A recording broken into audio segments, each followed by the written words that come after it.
몇 차례 살펴보는 대로 잠언은 명문장, 아주 좋은 말씀들을 묶어놓은 그런 책입니다. 한 문장 한 문장 아주 명문구들이죠. 경험적으로 확인한 내용을 기록한 문장들이 반복적으로 강조되다 보니까 때로는 두서없이 무작위로 기록한 책처럼 보이기도 합니다.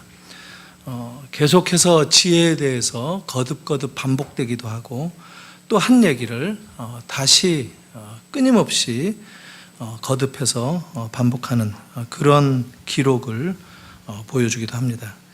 이렇게 무작위 배열처럼 보이는 것도 알고 보면 메인 주제인 이 지혜라고 하는 이 강조점, 이 잠언의 주제를 부각시키기 위한 그런 전체 구조 때문이다라는 것을 확인할 수가 있겠습니다. 오늘 8장 앞부분을 읽었지만 사실 1장에서 9장까지 전체적인 흐름 속에서 본문을 상고해 보고자 합니다. 그러니까 잠언의 주제인 지혜가 어떤 의미로 사용되는지 이런 것들을 다시 한번 알기 위해서 전체 이 잠언의 문학적인 구조 속에서 어떤 형식을 취하고 있는가, 그래서 이 메시지가 어떻게 부각되고 있는가 이런 것들을 좀 살펴보고자 합니다. 보통 성경에서 구조를 확인한다라고 하면 그 방법으로 시작과 끝을 확인하는 그런 방법이 있습니다. 가령 창세기를 이 구조적으로 살펴본다라고 하면 창세기가 어떻게 시작되고 어떻게 끝나는가 하는 것을 살펴보는 것이죠. 창세기는 처음 아담에게 땅을 다스리라 하나님께서 명령하신 그 위임으로 시작을 합니다. 그리고 마지막 부분에 보면 요셉 이야기가 길게 펼쳐지는데 마치 새 아담 요셉처럼 세상을 다스리는 그런 장면이 길게 설명되고 있는 그런 그 기록과 더불어서 창세기가 끝이 나는 그런 구조를 보이고 있다고 할 수 있습니다. 출애굽기 역시도 마찬가지죠. 이스라엘 백성들이 노예살이로 시작하고 또 마지막 끝날 때는 하나님께서 성막에 내려오셔서 임재하시는 것으로 끝이 납니다. 그러니까 노예살이로 시작해서 안식하는 것으로 끝난다는 것이죠. 역사를 기록하는 그 역대기도 마찬가지입니다. 아담과 함께 더불어서 창조로 시작된 이 이야기가 종말론적으로 이 새 창조를 바라보는 성전을 재건하라 하는 이 고레스의 칙령으로 끝이 나는 그런 구조를 보이고 있습니다.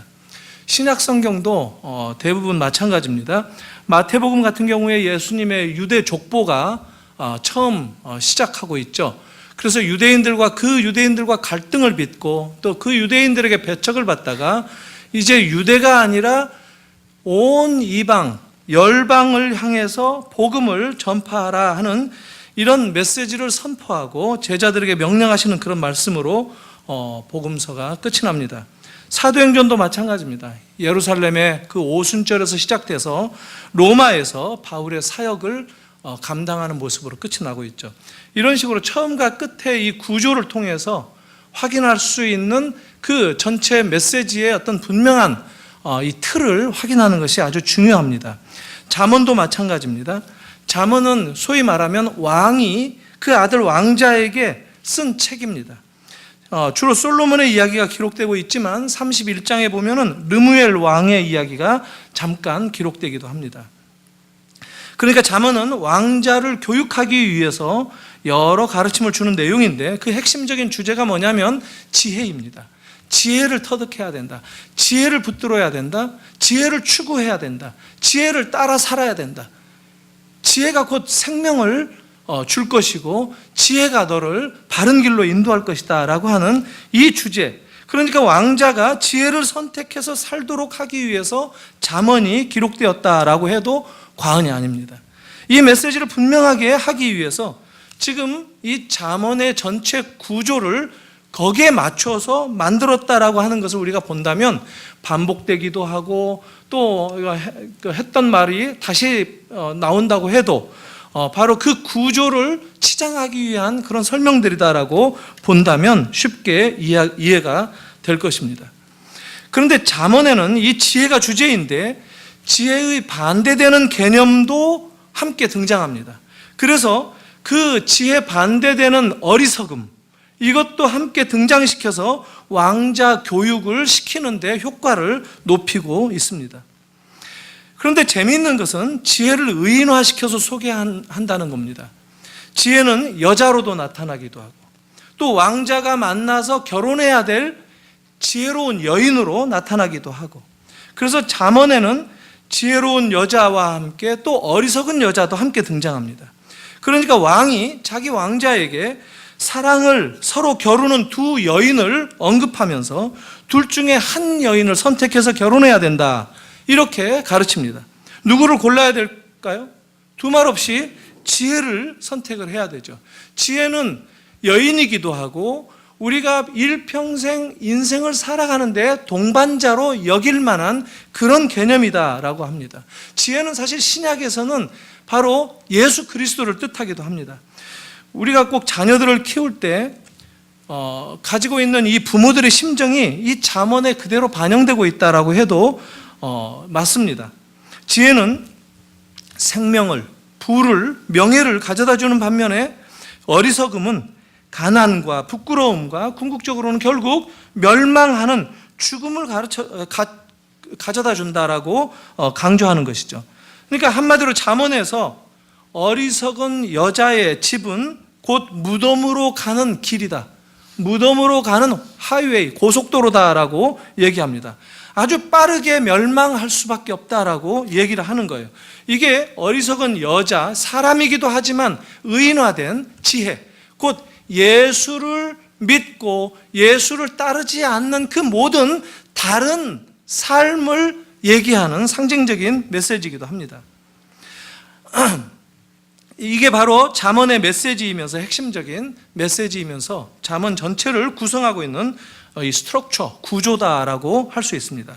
이 왕의 교훈을 받은 왕자는 두 여인 중에서 짝을 찾아 결혼해야 되는데 반드시 지혜로운 여자를 만나서 선택해서 결혼해야 합니다. 이 두 여인이 1장부터 소개되고 있습니다. 1장에는 소위 지혜를 얘기하는데 레이디 위스덤, 지혜 여사, 지혜 여인으로 등장합니다. 2장에 등장하는 어리석은 여인은 이게 우먼 폴리 해가지고 어리석은 여인, 어리석은 여자가 이제 또 등장되기도 합니다.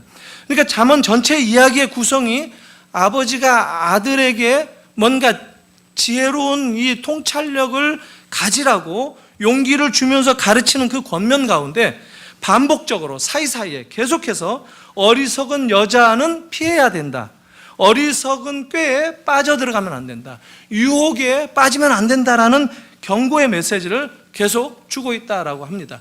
2장에서도 마찬가지로 어리석은 여자 이야기가 나옵니다. 5장에서도 반복되고 있고요, 6장에서도 반복되고 있고, 오늘 본문 읽었던 8장 1절부터 시작되는 그 앞장의 9절, 7장 전체에서도 바로 이 어리석은 여자에 대해서 소개하고 있습니다. 9장도 마찬가지예요.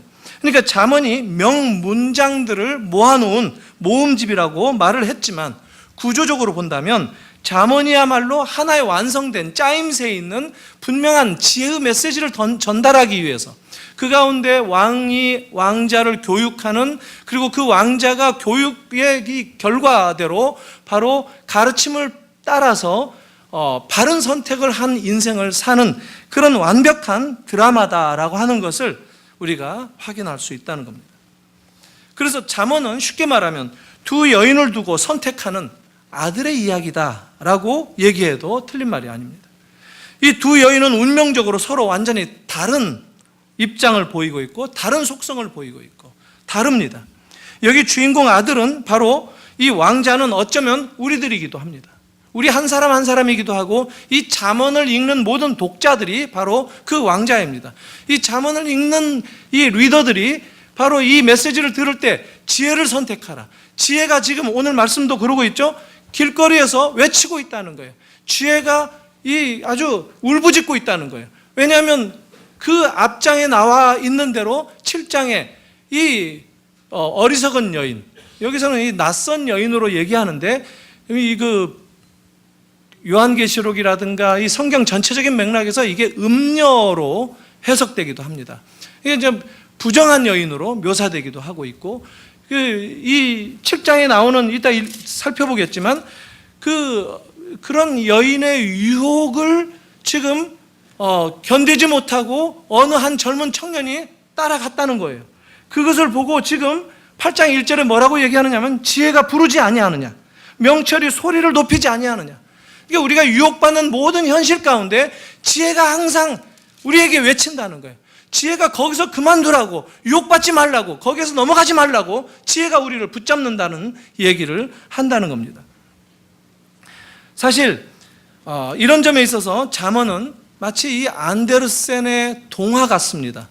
안데르센이 보니까 동화 많이 썼대요. 그 가운데 대표적인 게 이 인어공주, 리틀 머메이드라고 하는 인어공주가 있죠.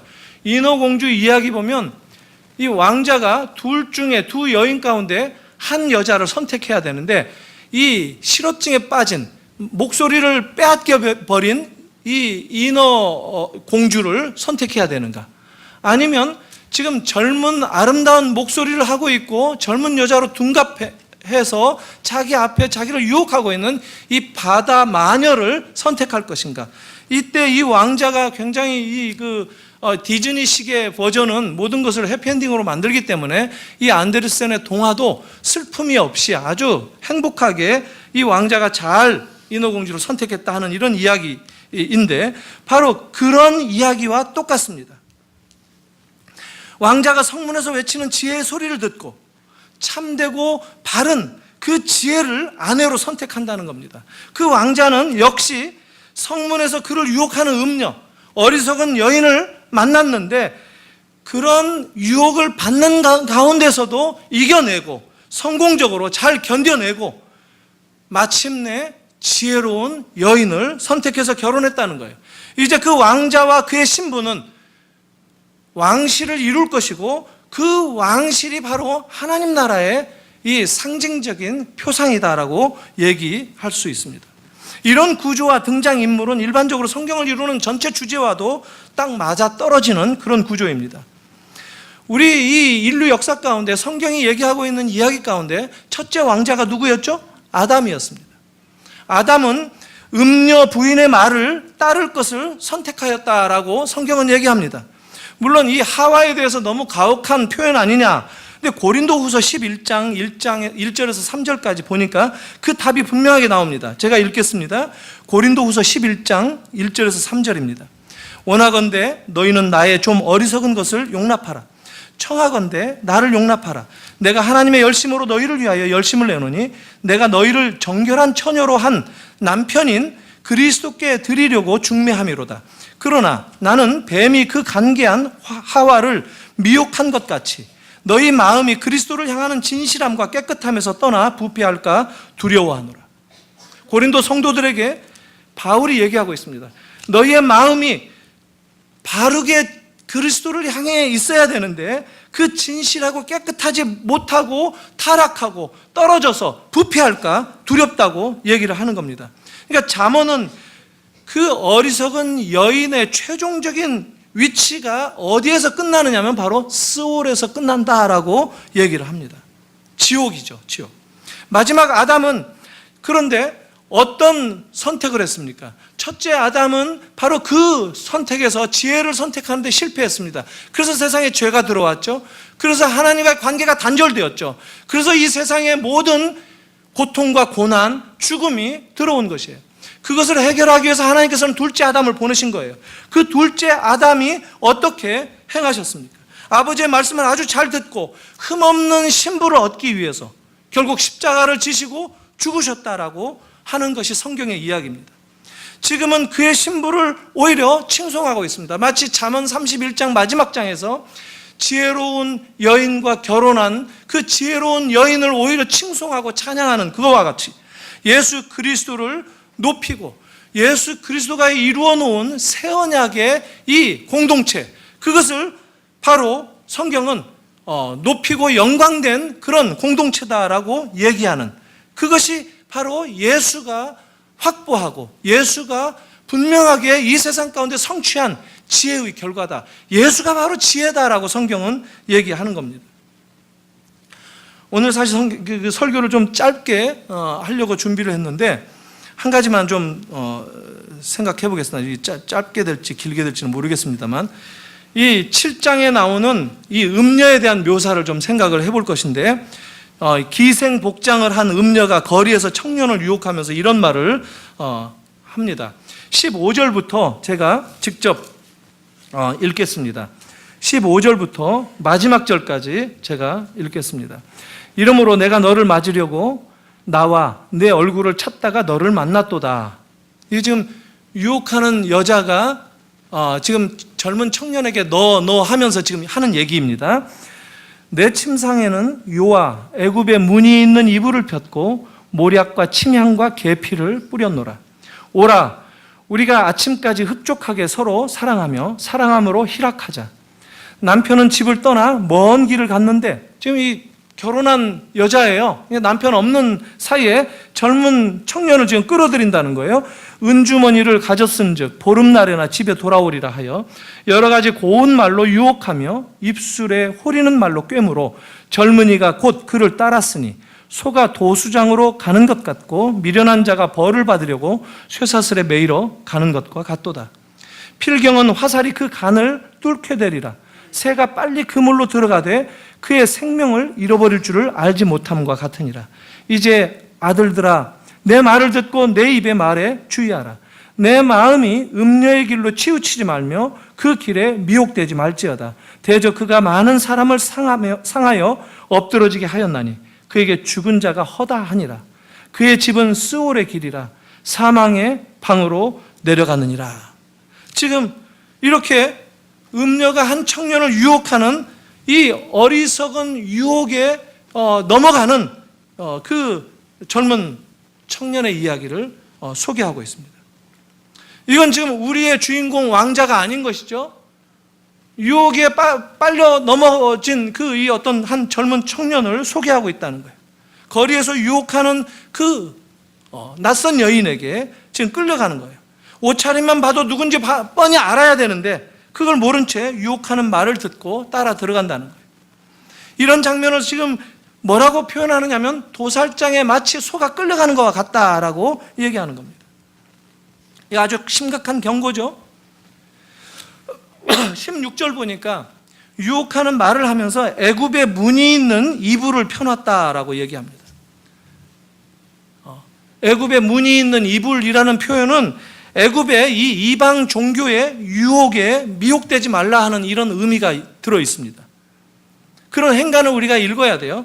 그렇지만 또 실제로 애굽에서 아주 고급스러운 이 아마포가 나옵니다. 세계에서 가장 고급스럽고 비싼 이 침대 시트, 이것은 애굽산입니다. 이집트산이에요. 저도 이런 경험을 한 적이 있어요. 거리에서 유혹받는 경험을 한 게 아니라 이 애굽산, 이집트산의 이 아마포 이 침대 시트를 한번 덮어본 적이 있습니다. 누가 저를 불러가지고 이 파리에서 하룻밤을 잔 적이 있는데 사실 친구 전에 같이 있었던 친구 목사랑 남자 둘이 불려갔어요. 우리에게 이제 방이 하나가 있는데 마치 이 외국 사람들은 남자끼리 같은 방을 쓰면 굉장히 수상하게 보는데 저희는 그것을 충분히 이겨내고 호텔이 너무 고급스럽고 너무너무 반할 만한 멋진 호텔이어가지고 그냥 처음부터 신이 나고 처음부터 아주 새로운 경험을 했습니다.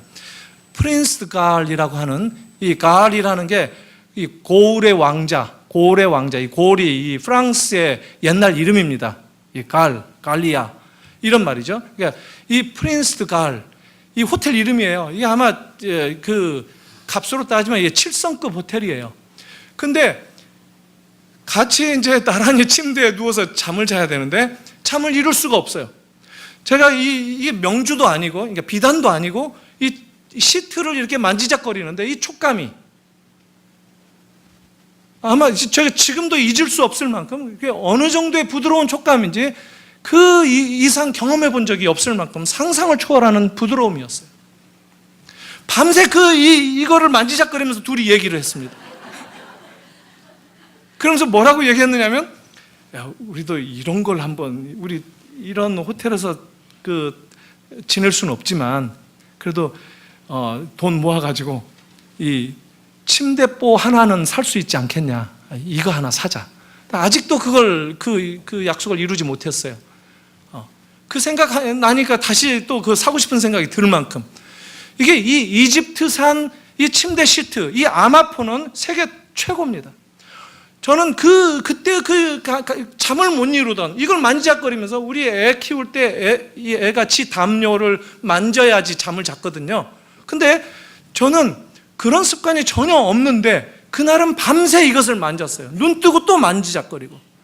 그러니까 이 애굽의 무늬 있는 이 이불을 펴놨다라고 하는 것이 얼마나 강렬한 유혹인지 제가 이 말씀을 읽으면서 확 와닿더라고요. 여기에 이 유혹에 넘어가지 않을 자가 쉽게 없을 만큼 강렬한 유혹이었다는 거예요. 성경에 이 음녀를 일컫는 말은 이 이샤 짜라라는 말이에요. 이샤 짜라. 이샤라는 게 여자라는 것이에요. 짜라라는 말은 이 낯설다, 뭐 이게 음탕하다, 부정하다, 이런 것인데 이것을 쓰고 있어요. 음녀라고 요한계시록에도 나오고 바벨론을 음녀라고 얘기하고 있죠. 이샤 짜라. 근데 이 용어가 구약에 어떤 맥락에서 또 사용되느냐 하면 우상들에게 표현되는 얘기입니다. 우상 숭배에 빠지는 것, 이것을 바로 이스라엘이 간음했다라고 얘기하지 않습니까?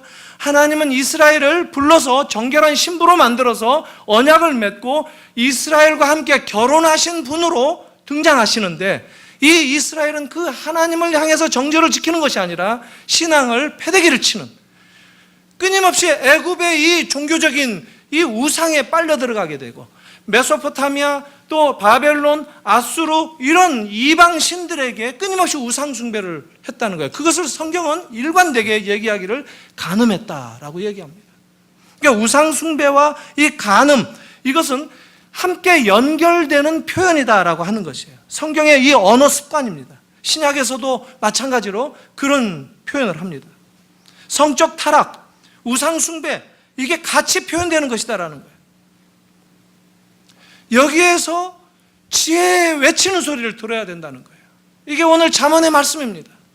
이런 유혹 가운데에서 지혜의 메시지를 들어야 된다는 거예요. 지혜를 붙잡아야 된다는 거예요. 지혜로운 여인을 만나서 결혼해야 된다는 거예요.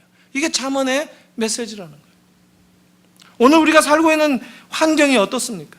우리가 살고 있는 이 시대의 상황이 어떻습니까? 얼마나 우상 숭배와 이렇게 성적인 타락이 만연되어 있는 그런 가운데서 우리들도 동일하게 그 유혹에 시달리면서 그 유혹에 견디지 못하고 넘어지는 사람들을 얼마나 무수히 봐가면서 우리가 살아가고 있습니까? 교회도 마찬가지예요. 물질과 성적 쾌락을 추구하는 그런 우상 숭배가 교회를 유혹하고 있어요. 개인 성도들을 유혹하고 있어요. 그래서 이런 유혹에 넘어가게 되어서 무기력하게 만들고, 교회의 메시지가 세상에 전달되지도 못하고 되돌아오게 만들고, 사람들도 자기들 삶이 급급한 나머지 복음을 어떻게 쥐고 있는지, 이 복음을 어떻게 선포해야 되는지, 복음의 정체성마저도 혼란에 빠져 있는 그런 가운데 살고 있어요. 우리가 살아가는 이 세상이 쉽지 않습니다. 성적으로 우리를 끊임없이 타락시키려고 애를 쓰고 있지 않습니까? 우상 숭배의 유혹이 끊임없이 매 순간 도사리고 있는 것이 우리가 살고 있는 오늘날의 현실이란 말이죠. 우리 자녀들도 그런 가운데 지금 살아가고 있습니다. 얼마나 그런 위험스러운 생각을 우리가 하면서, 그러면서 이게 또 익숙해져 가지고 살아가고 있습니다. 인터넷 환경은 어떻습니까? 저도 집에서 같이 애들하고 같이 TV도 보다가 또 노트북 펼쳐놓고 인터넷 이 메일이 왔나 하고 단지 네이버를 켰을 뿐인데, 그리고 단지 신문 기사 하나 읽으려고 한번 클릭했을 뿐인데 옆에서 막 그냥 벌거벗은 여자가 춤추고 있고, 이게 우리가 살고 있는 오늘날의 현실이란 말이에요. 그렇게 노출되어서 살아가는 게 우리의 현실이라는 거예요. 그 유혹으로부터 우리를 지킨다는 것이 쉽지 않다는 거예요. 그러기 위해서 길거리에서 오죽하면 지혜가 하나님께서 그 우리가 유혹받는 그 현장까지 나오셔가지고 외치시겠어요? 소리를 지르시겠어요? 그 소리를 들으라는 거예요. 유혹받는 그 현실 속에서. 이것은 나이도 상관없습니다. 젊은 어린애들이 유혹받는 이런 문제만이 아니에요. 나이 들어서 가정을 이루고 살아가는 모든 사람들이 이런 성적인 유혹에 빠져 있지 않습니까? 쾌락에 탐닉되어 있지 않습니까? 오늘 우리가 살고 있는 세상이 그렇다는 거예요. 오늘 이 여자가 지금 유혹하면서 뭐라고 얘기하죠? 희락하자. 기쁨을 맛보자는 거예요. 기쁨을 누리자는 거예요. 이 기쁨이 진정한 기쁨입니까? 이게 사이비 기쁨이에요. 거짓된 기쁨이에요. 성경은 기쁨을 카리스, 카라 이렇게 얘기합니다. 이게 다 은혜, 기쁨 같은 말이라고 제가 몇 차례 말씀드렸죠. 기쁨은 하나님이 주시는 거예요. 기쁨은 우리에게 선물로 주어지는 거란 말이에요. 근데 지금 이렇게 인위적으로 만들어내는 이 희락에 지금 유혹을 받고 있는 거예요. 음료가 주는 거짓 기쁨에 미혹돼서 주님께서 주시는 진정한 기쁨을 얻지 못한 채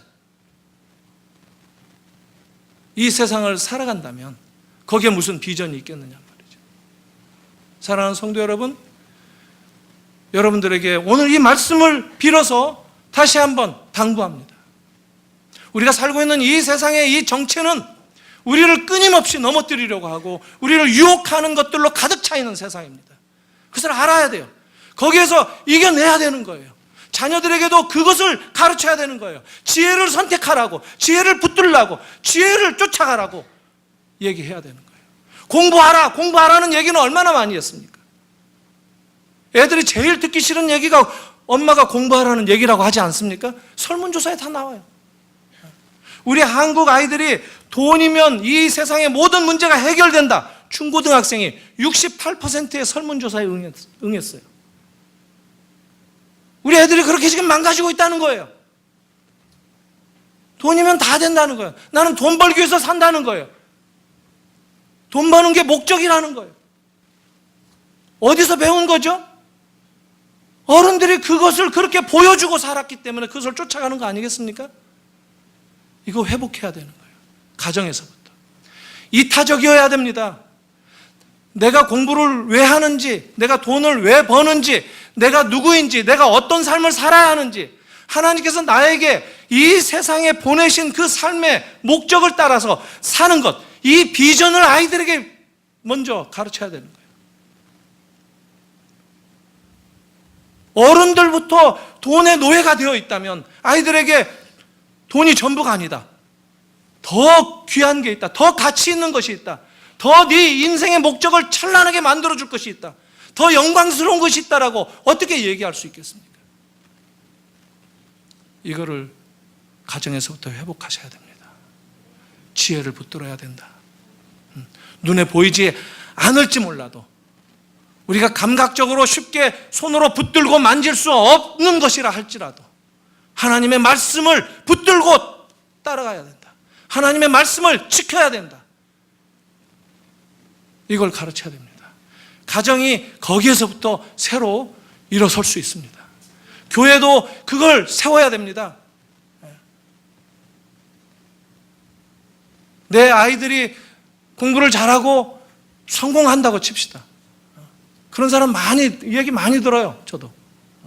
심지어 나이 드신 어떤 목사님 얘기를 듣는데 애를 얼마나 잘 키웠는지 애가 변호사래요. 미국에 사는데. 국제 변호사겠죠. 전화 한 통 없답니다. 일평생. 그냥 기도만 해요. 부모니까. 어떻게 사는 줄도 모르고 예수를 믿는 줄도 모르고 아버지는 목사인데 공부해서 성공하라고 했는데 그분이 하는 얘기가 그거예요. 자기가 목사인데 신앙교육에 실패했다는 거예요. 그래도 잘 먹고 잘 살 테니까 행복하겠지? 그렇지 않습니다. 성경이 지금 그걸 얘기하고 있는 겁니다. 사랑하는 성도 여러분, 아이들에게 정말 가치 있는 게 무엇인가를 깨우치도록, 그게 바로 지혜 교육이다라고 하는 것입니다. 그게 예수를 붙잡는 것이다라고 하는 겁니다. 이것은 이 아주 바텀라인이에요. 이게 가장 최고 밑바닥 선인 거예요. 이건 양보할 수 없는 기준이라는 거예요. 이 선 뒤로는 물러날 수 없는 마지노선이라는 거예요. 그 어떤 것이든 그 위에 하라는 거예요. 여러분, 언젠가 그 힐링 캠프에, 요즘에는 안 보는데 전에 이 힐링 캠프 참 재밌었는데, 그 이지선 자매가 나온 적이 있죠. 여러분, 이지선 자매 아시나요?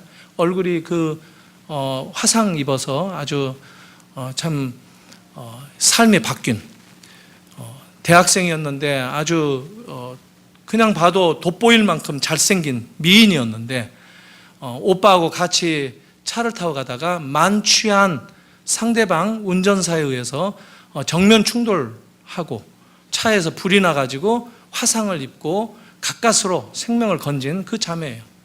지금 미국에서 그 박사까지 공부를 하고 사회복지 공부를 해서 살아가고 있는데, 이 자매가 힐링 캠프에 나와서 그 이경규 뭐 이런 사람들, 김재동 이런 사람들의 인터뷰를 받으면서 한 얘기예요. 자기는 누워서 이 수술이 거듭되고 희망을 가졌답니다. 믿음이 있었고 온 가족이, 또 오빠를 비롯해서 온 가족들이 다 지원해주고 자기 배경이 되어주고 같은 믿음으로 기도해주고 했기 때문에 몇 차례 수술하고 난 다음에 거울을 봤는데 아주 소스라치게 놀랐답니다. 자기는 그래도 원래 모습으로 어느 정도 돌아올 줄 알았답니다. 근데 흉측한 얼굴 그대로, 그 모습을 보는 순간 두 가지 생각이 들더랍니다. 옥상으로 올라갈까? 옥상으로 올라가는 게 무슨 말입니까? 뛰어내릴까? 그런데 순간 이런 이상한 소리가 들리더랍니다. 내면의 소리가 들리는데, 하나님께서 자기를 향해서 내가 지금도 너를 사랑한다. 내가 지금 너의 그 모습 그대로 너를 사랑한다. 그 얘기를 듣고 옥상 가는 걸 포기하고 그 주님을 붙들고 그 주님께 감사를 표했답니다. 그러면서 이 새로 비전을 찾았는데, 그 비전이 뭐냐면 주님께서 들려주신 그 음성대로 네가 지금 있는 그 모습 그대로 내가 너를 사랑하는데, 네가 이전에 할 수 없었던, 네가 이전에 만날 수 없었던 사람들에게 네 모습 그대로 희망을 주는 그런 삶을 살도록 하겠다는 그런 음성을 듣고 그 다음부터 그 삶을 살았답니다. 그때 아주 저도 깜짝 놀라는 그 내용을 인터뷰했는데 뭐라고 그랬냐면, 옛날 모습으로 그래도 혹시 돌아가고 싶은 때가 있지 않느냐라고 물어보는 말에, 전에는 그랬는데 지금은 그렇지 않다. 옛날에는 목적 없이 살았다는 거예요. 옛날에는 정말 이 좋은 것이 무엇인지, 참된 가치가 무엇인지, 인생의 목적이 무엇인지, 남을 만나고 남을 위해서 산다는 것이 무엇인지를 전혀 모르는 채 살았다는 거예요. 자기만을 위해서 살았다는 거예요. 자기만을 치장하기 위해서 살았다는 거예요. 그런데 지금은 전의 모습으로는 모습이라면은 살 수 없었던 그런 삶을 산다는 거예요. 지금은 가치 있는 삶을 산다는 거예요. 지금은 오히려 이런 모습이기 때문에 절망하는 사람들에게 자기가 희망을 줄 수 있다는 거예요. 인생의 목적을 다시 이렇게 발견한 그 입장에서 다시 옛날로 돌아가는 것은 다시 타락하는 그런 삶이나 마찬가지다라는 거예요. 사랑하는 성도 여러분, 그 말의 뜻이 무엇인지 그게 쉽지 않지만, 그게 쉬운 얘기는 아니지만, 왜냐하면 우리들도 매 순간 우리가 믿음이 있지만 이 있는 믿음으로서라도 끊임없이 유혹받는 것에 무릎 꿇지 않습니까? 우리들도 이 세상을 선택할 때가 매 순간마다 얼마나 많이 있습니까? 저도 마찬가지예요. 우리는 그렇게 노출되어 있어요. 이 세상 가운데. 우리가 그렇게 강한 사람들이 아니에요. 주님의 은혜가 아니라면 단 한순간도 서 있을 수 없다는 거예요. 그 가운데 우리가 사는 겁니다. 주님은 바로 그런 가운데 우리를 찾아오셨다는 거예요. 그 주님을 망각하는 그 순간 우리는 무너질 수밖에 없다는 겁니다. 세상은 유혹들로 가득 차 있습니다. 한순간 이겨내는 게 얼마나 힘든지 우리가 다 알기 때문에 그런 고백을 한다는 게 얼마나 대단한 고백인지를 우리가 압니다. 저는 지금도 그러려고 그러는데 그 얘기를 듣는 순간 울컥하더라고요. 저 사람은 주님을 정말 발견했구나. 저 사람은 정말 주님을 따라 사는구나. 주님의 자기 인생의 그 주인이구나. 저도 목사로서 사람들에게 설교하고 그럴 때 정말 이런 주님을 어떻게 소개할 수 없을까 하는 생각을 해요. 사랑하는 성도 여러분, 이 주님을 만나야 됩니다. 이 주님이 여러분들에게 있어서 여러분들의 삶을 붙들어 줄 수 있는 유일한 희망이고 지혜입니다. 이 주님을 다시 한번 고백하시는 여러분 되시기를 축원합니다. 기도하겠습니다. 하나님 아버지, 은혜를 감사합니다. 부모가 자녀들을 향해서 품고 이 세상을 살아갈 중심을 잡으라고, 지혜를 붙들라고 가르치는 이 잠언의 말씀을 저희들이 함께 나누었습니다.